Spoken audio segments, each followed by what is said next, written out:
Well, the death of a child can be the most difficult thing that any parent will face in their lifetime, and if it could be any more painful, it is when a child is very young. Over the past 2 years on the Tour de Rock on Vancouver Island, we have come to know young Callum Brown. You'll recognize him when you see him. Callum suffered from a common childhood cancer, neuroblastoma. And at the age of 2.5, he had already put up with and had overcome more than most do in a lifetime. Last week, Callum died. Now his friends and family and the Cops for Cancer are getting ready to celebrate his life and to be thankful for everything that Callum brought in such a short time. Our Jonathan Bartlett has the story. He joins us now in our Mid-Island Bureau. Jonathan. Hudson, his family says there is no sadness, no sorrow. They say in Callum's passing, they have gained a powerful angel who inspired people when he was alive, as he will now that he's gone. This was Callum Brown just 1 month ago. Bright, energetic, and charming Cops for Cancer Tour de Rock riders when they came through Nanaimo on their fundraising drive to help kids fighting cancer. This is every experience I've ever had with him. He has a huge smile on his face. He is so happy to see anybody. You always have that hope and that you're going to see them the year after and the year after and the year after that. That's why we're doing the rides we do. For nearly all of his short life, 2.5-year-old Callum struggled with neuroblastoma, a form of childhood cancer that is often fatal. The disease took the little boy's life on October 18th. We actually went in for chemo on the Friday before, and his counts were too low, so they sent us home for Thanksgiving weekend, and we had a great weekend at home with family.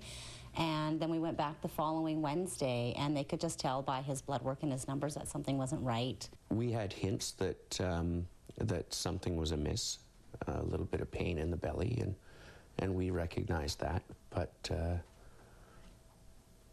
we had no idea that it was coming on so rapidly. While it's hard to believe anything positive could ever come from the death of a toddler, Callum's family, including Callum's older brother Zach, feel they have gained a strong angel who has already inspired so many. We just feel so much pride, and we're so proud of him, and we're so proud of everybody that he's touched, and he gave lessons and gifts to everybody, and a lesson in love and a lesson in faith. There's going to be lots positive that come out of this, as sad as it sounds.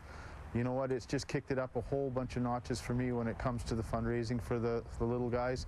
The amount that he has taught us in a short little time definitely will keep us going from years to come. And, you know, in a positive way, he has inspired us and will continue.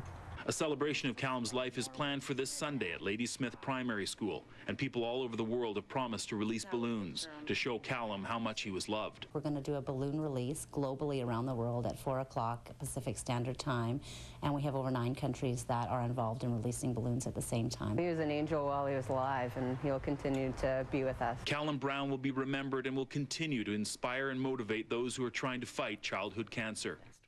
Callum's family is now planning another legacy that will live on. They are hoping one day a respite center will be built on the Mid-Island, much like Canucks Place on the mainland, a place where families can be with their children in their last days, close to home.